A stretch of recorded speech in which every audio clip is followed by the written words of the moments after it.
เพิ่นไฟดำเนาะเพิ่นก็กำลังซอยซีซอยอย่างกันอยู่ทุกคน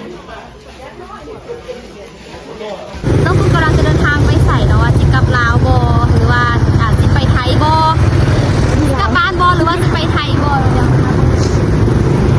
หน่วยอ่ะพากันออกมาจากโมงอยู่บ้านเท่านั้น3 โมงเนาะนี่3 โมงก่อนไปไม่ใช่โอ้ my god คือแบบว่าขี้ฝุ่นหลายแหงสวัสดีทุกคนยินดีต้อนรับเข้าสู่ช่องนักศึกษาตอนนี้เรากำลังเดินทางไปหาอีแม่อยู่ดอนหนุนซึ่งมื้อนี้ค่ะน่ะอีแม่เพิ่นสิมางานดองของญาติพี่น้องเนาะอยู่แถวเวียงจันทน์แม่ก็เลยมาแวะรับน้องตุ๊กตาเนาะซึ่งมื้อนี้บ่มีเรียนแม่ก็เลยบอกว่าติดรถไปน้ำแน่ติดรถไปงานดองน้ำแน่เด็กเลยโอเคติดรถไปงานดองกันก็ได้เพิ่นบอกว่าบ่อยากให้ลูกสาวไปนำลูกสาวบ่มีเรียนว่าซั่น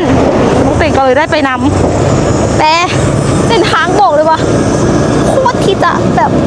เพื่อกำลังเฮ็ดแต่ว่ากำลังเฮ็ดทางใหม่เดี๋ยวให้เปิดเส้นทางเป็นยังไงเส้นทางเอนจอยขนาดเลยนะเส้นทางนี่แบบเอนจอยแฮงแถวนี้เขาเจ้ากำลังเฮ็ดทางใหม่เด้ทางเหมือนกันเลยแบบเขาเจ้าก็เลยนั่นใหม่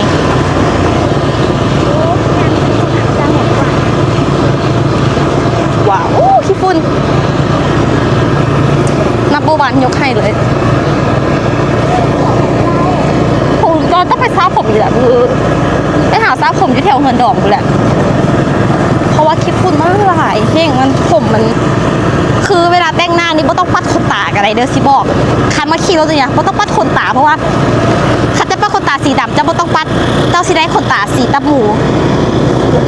สีส้มสิได้ขนตาสีส้มฉะนั้นไม่ต้องปัดอย่างเลยมานี่นะที่สำคัญคือไม่ต้องปัดอย่างเลยรถใหญ่หลายนะ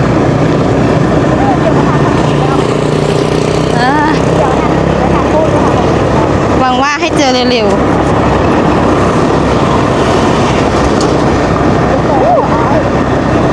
มันที่แซงกับอย่ามามองนี่กับพอน้องตุ๊กคันที่มีสอบไปทุกคนน้องตุ๊กคันมีสอบมาซุกสอบภาษาจีนสอบกลางภาคภาษาจีนสอบบาไผ่ชีได้บออย่างที่นะเก่งกับมีสอบมีเสียงมีสอบเสียงสอบเสียงกลางภาคลาวเสียงไทยสอบ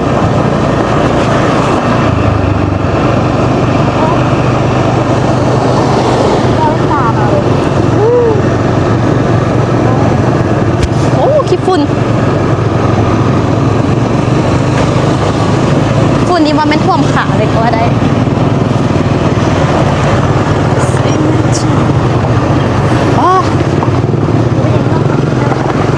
ไก่โบยตาจากนี้ไปดอนหนุนไปทางลูกไปทางไหนได้นะท่วมทำมาแล้วเลยทำอะไร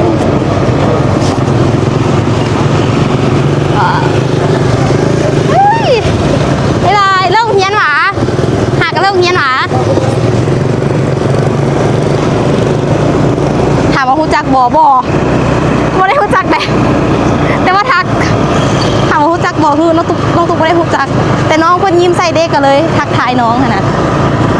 มาข้างหน้าทางเนาะจะได้นักสุดนักเรียนลาวนะคือว่าสุดนักเรียนลาวสุดนักเรียนลาวจะเป็นผ้าสิ้นเสื้อขาวสิ้นสีดำตีนสีขาวและเสื้อสีขาว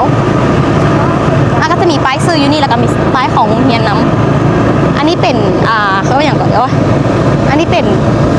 น้ำมันปั๊มน้ำมันลาวมันก็มีหลายยี่ห้อคือที่ไทยแหละทุกคน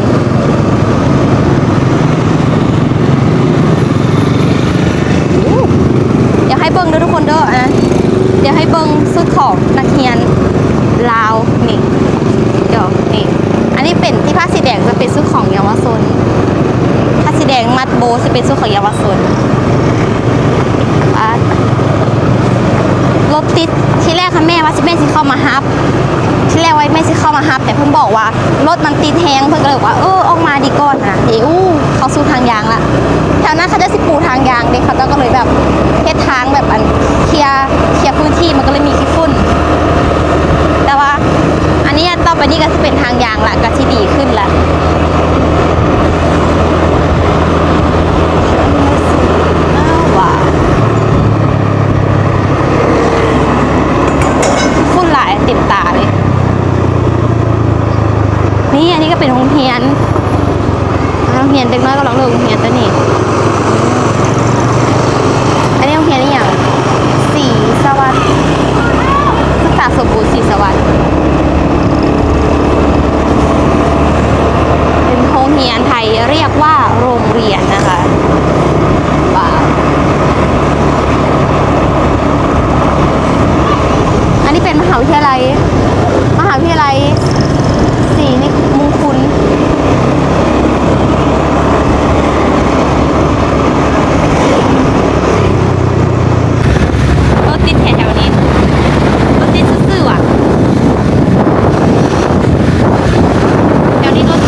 โปเตตึง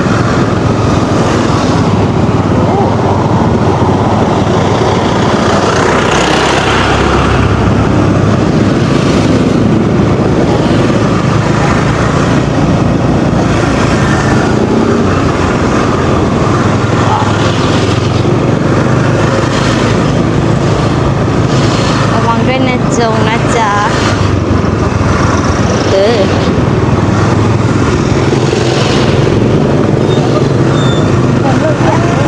แม่คนกำลังเสียวเสียว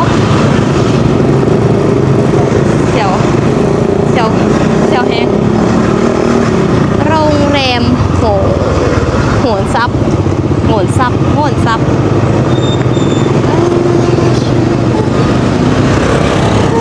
โอ้ข้างหน้ามีอย่างไปบ่ได้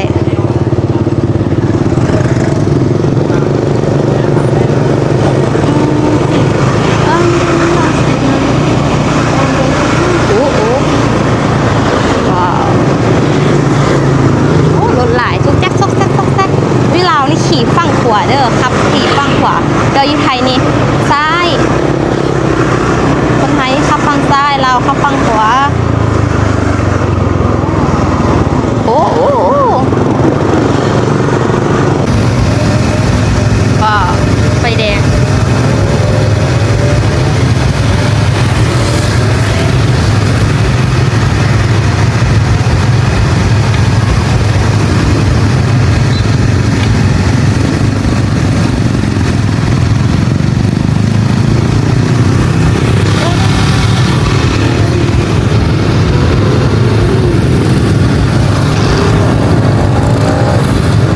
นี่ทุกคนตอนนี้ยังเต่งกามาฮอนนี่ละซึ่งวงนี้จะเอิญมาแถวโอ้ยลุยรถล้มนี่ค่ะที่จะเอิญมาวงเวียนโดนหนูนะเดินรถล้มของคนแล้วเขาก็เลยพากันมาทายแม่นี่แหละเดี๋ยวเขามาท้าเบิ่งว่าพอสิบฮอนตอนไหนอีเมลบอกว่าใกล้สิฮอนแล้วว่าสั้นไปตามมาส่งทิ้งหนูไว้กลางทางในประเทศลาวนี่แหละค่ะมื้อนี้เพิ่นขายแบบพวกขายมักเบงหลายแห่งก็คือขายแบบว่ามักเบงเพื่อที่จะเอาไว้แบบว่าเตรียมบูชามื้อน่าจะไม่วันพระแหละแถวนี้รถค่อนข้างหลายรถหลายช่วงแรงๆช่วงเลิกเรียนเนี่ยทุกคนตอนนี้ยังเตงกลับมาฮอดแล้วเนาะซึ่งหลายคนบอกว่าเราต้องเดินทางไปใส่เนาะไปไทยบ่แมนไปดองพี่น้องอยู่น้ำสวงพ่อโบไรขับรถอีพ่อกับหน้าข้างหน้าไทยคือป้าวันนี้พากันมาหลายคนเอาพวกตู้ห่ำบ่มาป่ะวันนั้นอยู่รถคันนึงมีอยู่รถเขาลงสีวันนี้ไอ้ตามาส่งเนาะอันนี้บอดี้กับมาไม่ใช่มาแล้วก็พูดสาวน้อยสบายดีไหมว่าไทยมาเก่งคนเริ่มใหญ่ไปสาวได้ทุกคนเอาภาษาจีนกับเก่งเอาภาษาจีนกับเก่งแล้วนี่เราก้มแล้วแหละเนาะอินนี่เนาะโอ้ยเนาะเดี๋ยวเขาจังไปสปีกว่าไทยน้ำกันเนาะแต่เขาจะไปว่าไทยเนาะเป็นสาวแล้วดูตุกด้วยตอนยังเราก็ลูกกับไอ้กิ๊กลูกกับไอ้อันเรียนกันได้พวกเราแบบเนาะเราภาษาไทยเนาะคนเพิ่งมาไกลไล่เนาะมีแต่คนย่องว่าเก่งขนาดเลยเอาไทยเก่งขนาดเลยพูดน้อยไม่เหมือนกันอย่าเลี้ยวกลับล่างเลยเด้อลูกรถทางจะน้อยบ้านวินหัวอยากพากันออกมาจากโมงอยู่บ้านเท่าน่ะ3 โมงเนาะนี่3 โมงไปเห็นไอ้ตาแล้วไม่ใช่ตาไอ้ตาขับแล้วลุงกับบ่ลุงนะครับไอ้ตาเลยเนาะสวนลุงซี่เนาะกายช่วยเห็นตะกวนรถตุ้ยเข้ามาแหงเหรอลูกกวนเป็นญาติเอาผู้ทางในเพิ่นออกนะลุงสีลูกกุ๊กเป็นตุ๊สีบ่ได้มาตุ๊สีฟังเหือกับน้องกุ๊กกิ๊กเดินทางไกลหลายกับเมื่อยเนาะมันถูกรถเพิ่นลงไว้ก็มู่กูเป็นลูกคนเมากันแล้ก็อันไปเงินอภัยอยู่น้ำหยอนั่นว่าเมตูซี่หันสิเมื่อยสันฟาดเมตูซี่หันเอาแม่เมารถแม่ได้เอาลูกว่าจึงแต่เพิ่นขี่รถบุกเก้งจากอีเทมันอันลูกคนขี่รถบุกเก้งคนเมย์3-5ก็จะได้เอาน้ำดื่มเอาได้น้ำดื่มมากินจะมาลุมเล่าสวยฝนตอนนี้เฮามาฮอดแล้วแต่ว่าที่เห็นในคลิปฟุ้นได้ดิรถจอดไปนอกแล้วหลงทางนะคะใช่แล้วด้วยค่ะคือไฟดับมาเมื่อกี้น่ะทับรถมาแบบเสียงเขาอ่ะมาโดนแล้วมันไม่เห็นหัววะไฟ ป้าเสร็จแต่มืดเหรอเนาะเสร็จแต่แท้มืดหากินกันเลย ปลาแดงเลยนะ ไปหารักเธอ เอาบ่ถึง ไปพบเพื่อนป้า ที่สายถึงติดเลยขึ้นมาคนไฟดำเนาะเพื่อนค่ะกำลังซอยซีซอยอย่างกันอยู่ทุกคน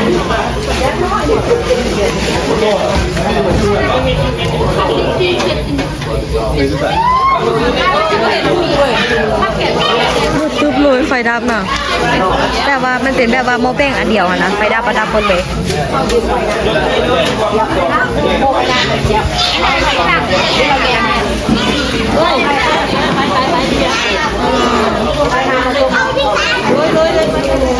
ทุกคนตอนนี้ก็คือไฟมาแล้วสว่างกลางป้างเลยไฟมาแล้วยังมีคนนอนเนาะกินเราบ่อยซ้อนเงื่อนเพิ่มก็ยังมี ถ้าผสมให้สาวร้อนด้วย คันกินบ่ได้ก็กินอันนี้หนาวทอด อันนี้เป็นงานดองแบบญาติพี่น้องกันนี่แหละแล้วก็ส่วนงานดองทุกคนอย่างเด้อมันแม่น ที่น้อยนี่ป้อน โอ้ยไม่เอาเด้อ มันกันได้เองมีแผลติดมือก็ว่า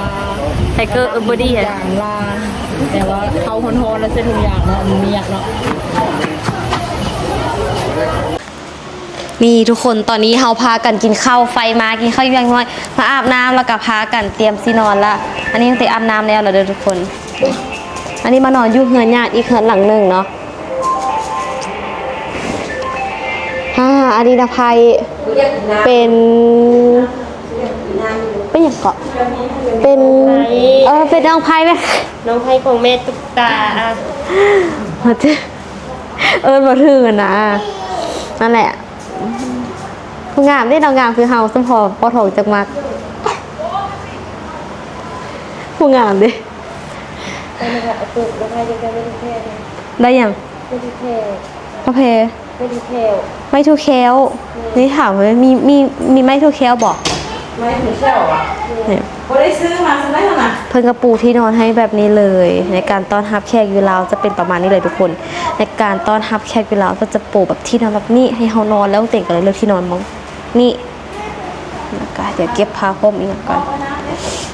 ไม่เห็นตรงนี้เลยคนที่ล้างเป็นโสดก็ดีจะตายแต่อีพ่อเดี๋ยวแม่เมาแล้วปะจักพ่อสมศักดิ์ค่ะมันบางทรงคือสิเมาอะไรทุกคนเพราะว่าคนลาวนี่มักเลยมางานนี่อย่างกับมักกินเบียร์คนลาวนะมักกินเบียร์เดี๋ยวสิถามแม่คุณตอนแม่คุณสมัยเป็นสาวๆแม่คุณโคตรกินเบียร์เก่งเลยทุกคนขอบอกพัดที่ถามว่าแม่คุณนะก้อนสิมาฮอดจุดนี้ใดตอนโซ่แม่คุณเป็นสาวน่ะแม่คุณกินเบียร์เก่งบ่นี่เลยสุดยอดเลยเอาตายแม่จันกับอีแม่ก็มาบ่ได้ไอออโต้บ่ได้มาอู้บ่ได้มามีแต่แม่จันมาไอตัวก็ไปไม่อันแน่นะแม่เนาะ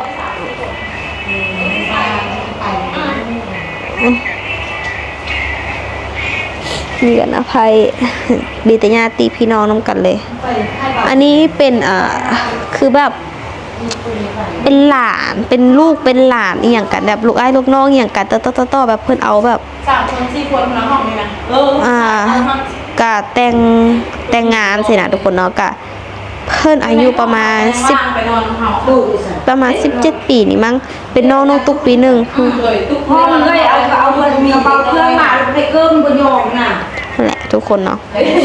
แต่งคนลาวสลายแบบพวกเพิ่นเอาพากันแต่งงานไว้น้อยหนึ่งอยู่แล้ว เงินที่ย่าหาข้ามโพดที่เงินนั่งดื่มมาแล้วโทรหาค่อย พอสมศักดิ์เมาแล้วบ่จ๊ะ มาแล้ว ไปทุกคนเดี๋ยวคลิปนี้ขอตัวลาไปก่อนเดี๋ยวมื้ออื่นจะมาใส่สุดลาวงามๆให้ทุกคนได้เบิ่งเด้อฝากทุกคนกดไลค์กดแชร์กดติดตามเป็นกำลังใจให้น้องตุ๊กตาคลิปต่อไปแน่เดี๋ยวมื้ออื่นเดี๋ยวเต๋จะมาใส่สุดลาวงามๆให้ทุกคนได้เบิ่งบาย เป็นตาเป็นเด็ก